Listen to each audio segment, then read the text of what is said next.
Eknath Shinde X account నైతే కొంతమంది hack చేశారు. హ్యాకర్స్ హ్యాక్ చేసి అందులో పాకిస్తాన్, తుర్కీకి చెందినటువంటి జెండాల్ని పోస్ట్ చేశారు.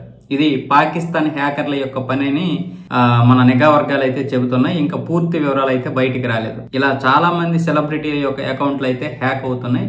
ఈ రోజు దాదాపు 35 నుంచి 40 నిమిషాల పాటు ఏక్నాథ్ షిండే గారి అకౌంట్ అయితే అలా హ్యాక్ అయిపోయి ఉంది. ఆ 40 నిమిషాలు కూడా ఈ ఫోటోలే దర్శనమిచ్చాయి. దానివల్ల చాలా మంది అభిమానులు అయితే గందరగోళానికి గురయ్యారు. వెంటనే ఆయన సిబ్బంది అయితే గుర్తించి వెంటనే దాన్ని అయితే తొలగించే ప్రయత్నం చేశారు. 40 నిమిషాలు పట్టింది. పోలీసులకు ఇన్ఫర్మేషన్ ఇచ్చారు, సైబర్ క్రైమ్ లో కూడా ఇన్ఫర్మేషన్ ఇచ్చారు. వాళ్ళందరూ కూడా ఇప్పుడు ఆ హ్యాకర్స్ ఎవరు ఏంటనేది తెలుసుకునే ప్రయత్నం చేస్తున్నారు. కాబట్టి మన అకౌంట్లు కూడా హ్యాక్ అయ్యే ప్రమాదం ఉంది. సెలబ్రిటీలకే ఇది లేకపోతే మనకి ఇంకెక్కడ దిక్కు ఉంటుంది. పైగా సెలబ్రిటీలు ఎందుకు హ్యాక్ చేస్తారంటే వాళ్ళకి ఎక్కువ మంది ఫాలోవర్స్ ఉంటారు, వెంటనే స్పందిస్తారు. కాబట్టి ఈ రోజు కూడా ఢిల్లీలో 100 స్కూల్లో బాంబు పెట్టామని బెదిరింపు వచ్చింది. ఇంతకు ముందు కూడా ఇలాంటి బెదిరింపులు వస్తే వాళ్ళని పట్టుకుని తాట తీసి ఎన్ని విధాలుగా శిక్షలు విధించినా సరే వాళ్ళు మాత్రం మానడం లేదు.